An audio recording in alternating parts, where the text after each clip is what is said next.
आप सभी का एक बार फिर हमारे YouTube channel RK study point 99 में स्वागत है। तो आज हम कक्षा 12 का अध्याय पढ़ेंगे जनसंख्या, जो कि कक्षा 12 के जो बुक है भारत लोग और अर्थव्यवस्था, इसके अंदर है। इसके हम एक एक करके जितने भी चैप्टर है क्लियर करेंगे और उसके जो नोट्स है वो तैयार करेंगे।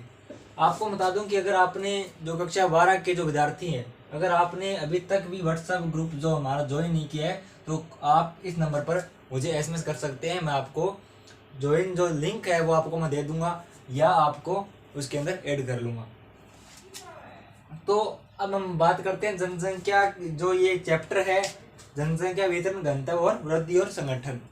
तो इसके अंदर जो टॉपिक है पहला, इसकी हम बात करें, भारत की पहली जनगणना 1872 में हुई। और दूसरी बात करें, भारत में संपूर्ण जनगणना 1881 में हुई। तो इनमें अंतर क्या है?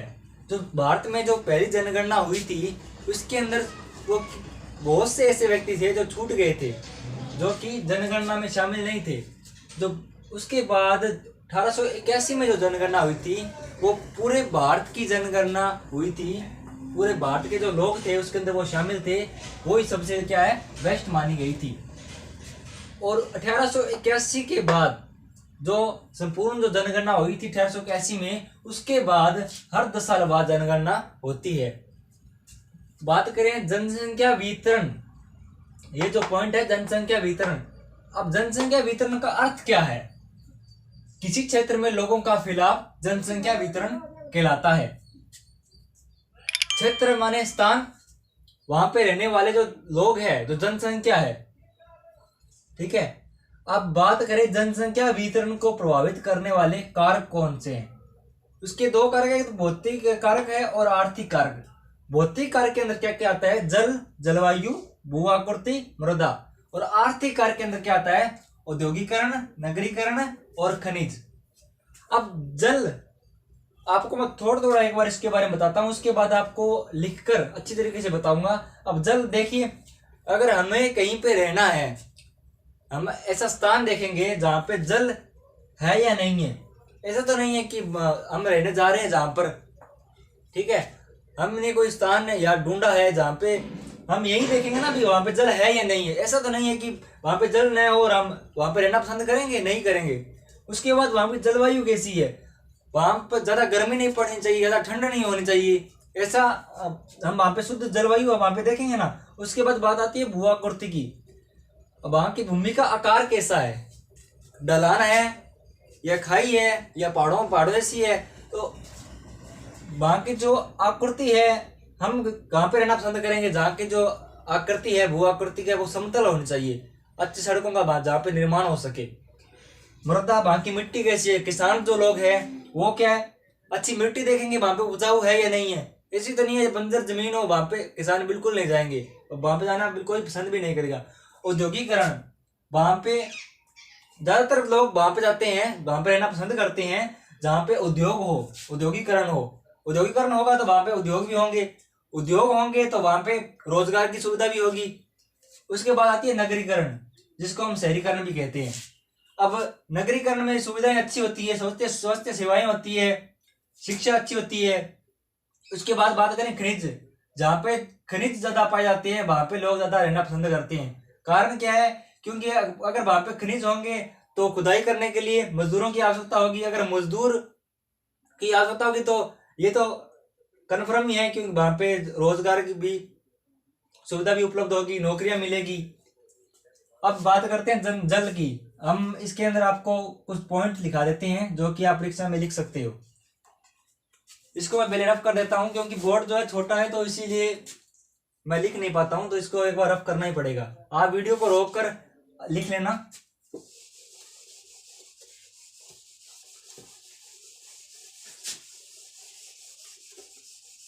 तो अब हम बात करते हैं जल की। तो जल जल जनसंख्या को प्रभावित करने वाला महत्वपूर्ण कारक है, क्योंकि जल हमारे दैनिक कार्यों के लिए बहुत जरूरी है। जो हम रोजमर्रा के जो कार्य करते हैं उनमें जल की हमें बहुत ज्यादा आवश्यकता होती है, जैसे नहाना, कपड़े धोना, ऐसे बहुत से कार्य हैं जिसमें जल की आवश्यकता होती है। तो ज्यादा लोग वहां पे पसंद करते हैं ना जहाँ पे जल की आपूर्ति हो, जहाँ पे जल हो। उसके बाद बात करते हैं जलवायु। जनसंख्या को प्रभावित करने वाला एक महत्वपूर्ण कारक है, क्योंकि लोग उस स्थान पर रहना पसंद करते हैं जहाँ ज्यादा जलवायु परिवर्तन न हो, जहाँ पे ज्यादा ठंड न हो, ज्यादा गर्मी न हो, मतलब परिवर्तन ज्यादा न हो जिसके अंदर, वहां पे लोग क्या रहना पसंद करते हैं। रेगिस्तान में लोग रहना पसंद नहीं करते, कारण गर्मी का है ना। उसके बाद बात करते हैं भू आकृति की। की जो भूमि का है वो आकार कैसा है, भूमि कैसी है, ठीक है, टेढ़ी मेढ़ी है या समतल है। ये मैंने आपको पहले बता दिया था इसके बारे में, साथ साथ में आपको थोड़ा बहुत और बताता हूँ, इसे रिपीट हो जाएगा आपके। तो किसी भी जगह की भू आकृति जनसंख्या के रहने के लिए प्रभावित करती है, क्योंकि लोग टेढ़ी मेढ़ी तथा पहाड़ी जगहों के बजाय समतल मैदानों में रहना पसंद करते हैं। जहाँ क्या है, इसका जो लाभ क्या है, सड़कों का निर्माण आदि कार्य आसानी से हो सके। जो सड़कें हैं वो टेढ़ी मेढ़ी जगह पर तो नहीं बनती, समतल मैदान थोड़ा आसानी हो जाती है ना बनाने के लिए, इसीलिए लोग क्या वहां उस जगह पर आकर्षित होते हैं जहाँ पे समतल मैदान हो, वहां पे रहना पसंद करते हैं जहाँ पे समतल मैदान हो। उसके बाद बात करते हैं मृदा की। तो जो किसान लोग हैं वो क्या देखेंगे कि वहां की मिट्टी कैसी है, क्या वह उपजाऊ है। तो जो किसान होंगे वो तो उपजाऊ मिट्टी में, जहाँ की जो मिट्टी है उपजाऊ है वहीं पे रहना पसंद करेंगे। ऐसे तो नहीं है कि वहां पर जो भूमि है वो बंजर हो तो वहां पे वो किसान रहना पसंद नहीं करेंगे। मृदा जनसंख्या को प्रभावित करने वाला एक महत्वपूर्ण कारक है, क्योंकि लोग उपजाऊ मृदा वाले क्षेत्रों में रहना पसंद करते हैं जहाँ की खेती अच्छी हो, वहाँ की जो पैदावार वो अच्छी हो, खेती है वो अच्छी हो। उसके बाद बात करते हैं आर्थिक कारक। आर्थिक कारक के अंदर बात करेंगे औद्योगिकरण। अब ये तो मैंने आपको पहले बता दिया था कि औद्योगिकरण, जहाँ पे औद्योगिकरण होगा वहां पे उद्योग होगा, जहां पर उद्योग होगा वहां क्या है, मजदूरों की आवश्यकता होगी। मजदूरों की आवश्यकता होगी तो ये तो कन्फर्म है कि वहां पर जो क्या नौकरी वगैरह इसकी सुविधा बहुत ज्यादा होगी। तो औद्योगिकरण जनसंख्या घनत्व को प्रभावित करने वाला महत्वपूर्ण कारक है। औद्योगिकरण से उद्योग की स्थापना होती है जिसमें रोजगार के अवसर उपलब्ध होते हैं, लोग काम की तलाश में वहां जाते हैं या रहते हैं। तो जहाँ पे औद्योगिकरण है वहां लोग काम की तलाश में जाते हैं, वहां पे रहना पसंद करते हैं, क्योंकि वहां औद्योगिकरण है, वहां पे उद्योग है और वो जो है काम की तलाश में वहां जाते हैं। उसके बाद बात करेंगे दूसरे इसकी पॉइंट की, नगरीकरण। नगरीकरण को शहरीकरण भी कहते हैं। अब हम बात करेंगे नगरीकरण की, इसको एक बार मैं रफ कर देता हूं। तो अब हम बात करते हैं नगरीकरण, जिसको हम शहरीकरण भी कहते हैं। लोग ज्यादातर शहरों में रहना पसंद करते हैं, क्योंकि शहरों में ट्रांसपोर्ट सेवाएं, शिक्षा तथा स्वास्थ्य सेवाएं अच्छी होती है। आप सभी को पता है कि शहरों के अंदर अच्छे मतलब अस्पताल भी होते हैं और शिक्षा भी अच्छी होती है, स्वास्थ्य सेवाएं अच्छी होती है, ट्रांसपोर्ट सेवाएं अच्छी होती है, इसलिए लोग क्या है शहरों में रहना पसंद करते हैं। उसके बाद खनिज। जिन क्षेत्रों में खनिज अधिक मात्रा में पाए जाते हैं वहां लोग ज्यादातर आकर्षित होते हैं, क्योंकि जहां खनिज ज्यादा होते हैं वहां खुदाई की मांग होती है और लोग काम की तलाश में जाते हैं।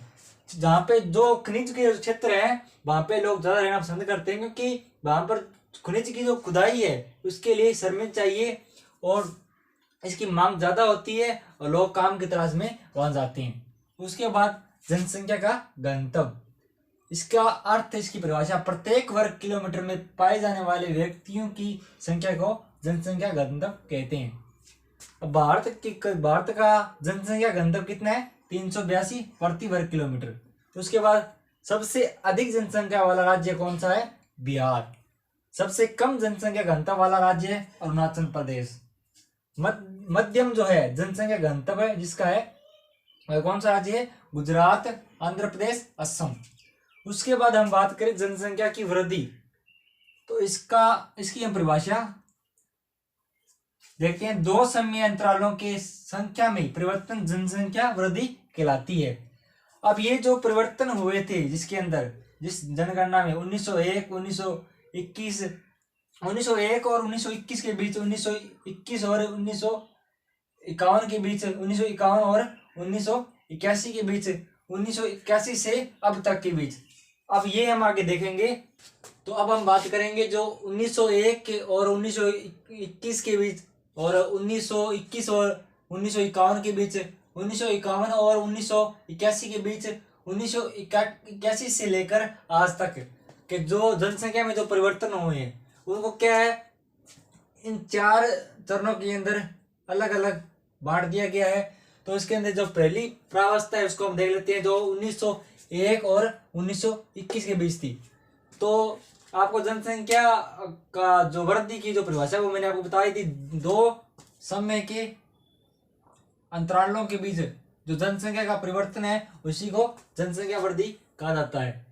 तो इसके अंदर हम देखेंगे जो प्रावस्था 1 थी 1901 और 1921 के बीच जो हुआ था, जनसंख्या की जो जनगणना हुई थी, इसे जनसंख्या का स्थिर अवस्था कहा जाता है, क्योंकि इन समय वृद्धि बहुत स्लो थी। जो ये समय था 1901 और 1921 के बीच, इसके अंदर वृद्धि जो थी बहुत कम थी, वो बहुत कम हो रही थी, और मृत्यु जो है वो क्या ज्यादा हो रही थी। कारण क्या थे, स्वास्थ्य सेवाएं तथा शिक्षा सेवाएं बहुत खराब थी, इसलिए जनसंख्या बढ़ रही थी, परंतु स्वास्थ्य खराब होने के कारण मर भी रही थी। अच्छी शिक्षा ना होने के कारण क्या है कि जो जनसंख्या थी वो बढ़ भी रही थी, और स्वास्थ्य खराब होने के कारण क्या है, लोग क्या है वो मर भी रहे थे। उसके बाद देखते हैं प्रावस्था जो दूसरी है, ये 1921 और 1951। इसे जनसंख्या की स्थिर वृद्धि भी के रूप में भी जाना जाता है, क्योंकि इस काल स्वास्थ्य सेवाओं में सुधार आया था। इसके अंदर क्या सुधार हो गया था स्वास्थ्य सेवाओं के अंदर, इससे क्या हुआ था, क्या जो मृत्यु जो हो रही थी ना वो दर जो है कम हो गई थी। उसके बाद जो तीसरी प्रावस्था, ये बिल्कुल सरल सी है, आपको याद हो जाएगी। तीसरी जो प्रावस्था है 1951 और 1981 में, 1951 और 1981 के जो बीच की जो प्रावस्था थी, इस काल को जनसंख्या विस्फोट के रूप में जाना जाता है। ये बहुत ही महत्वपूर्ण है, क्योंकि इसके अंदर क्या एकदम से विस्फोट हो गया था, जनसंख्या थी वो एकदम से बढ़ गई थी। इस काल में नेपाल, बांग्लादेश, पाकिस्तान तथा तिब्बती शरणार्थियों के रूप में जनसंख्या बढ़ी थी, क्योंकि जो आपको पता है कि हमारे भारत का जो बंटवारा हुआ था, तो क्या हुआ था, बहुत से लोग थे जो भारत के अंदर शरणार्थी बन के रह रहे थे। जो बांग्लादेश की जो आजाद करवाया था, ऐसे क्या है, सभी जो शरणार्थी थे वो एकदम से भारत के अंदर आए और उसकी जो जनसंख्या थी वो बढ़ गई। उसके बाद प्रावस्था जो चौथी है लास्ट, 1981 से आज तक, 1921 के बाद से जन्म दर में कमी आने लगी, क्योंकि लोग अब पढ़ने लगे तथा परिवार का नियोजन करने लगे। अब स्त्रियों के विवाह की आयु तथा स्त्री शिक्षा भी बढ़ी है। 1981 से जो आज तक क्या हुआ था कि जन्म दर जो थी वो कम होने लग गई, क्योंकि लोग जो थे अब पढ़ने लग गए थे, परिवार कैसा होना चाहिए उनको इस चीज का पता लग गया, ज्ञान हो गया। अब जो स्त्रियां जो थी, जो इनका विवाह है, उनकी जो आयु थी वो निश्चित कर दी गई। स्त्री शिक्षा में भी सुधार हुआ, जो सभी शिक्षा से भी प्रभाव पड़ा इस पे। उसके बाद हम लास्ट कुछ टॉपिक पढ़ेंगे जो जो अलग जो है वो बहुत ही इम्पोर्टेंट है, तो उसके हम कुछ इफेक्ट्स देखेंगे।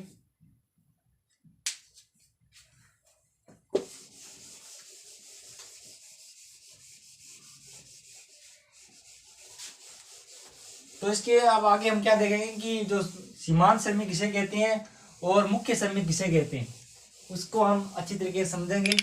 अब हम बात करते हैं मुख्य श्रमिक की। हम देखते हैं मुख्य श्रमिक कौन से होते हैं। वे श्रमिक जो कम से कम 183 दिन काम करे, वो कौन से होते हैं, मुख्य श्रमिक।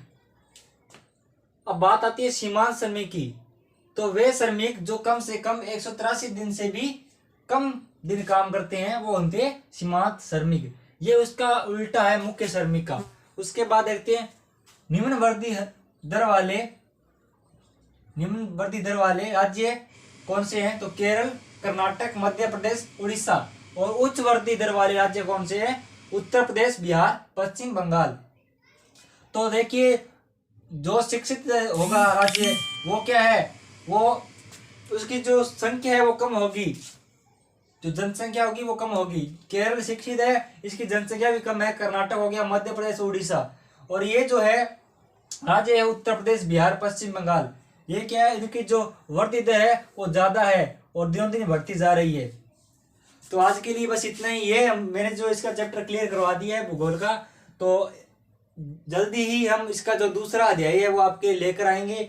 तो अभी भी आपने हमारा जो चैनल है सब्सक्राइब नहीं किया है तो सब्सक्राइब कर लीजिए और ज़्यादा से ज़्यादा वीडियो को शेयर कीजिएगा। धन्यवाद।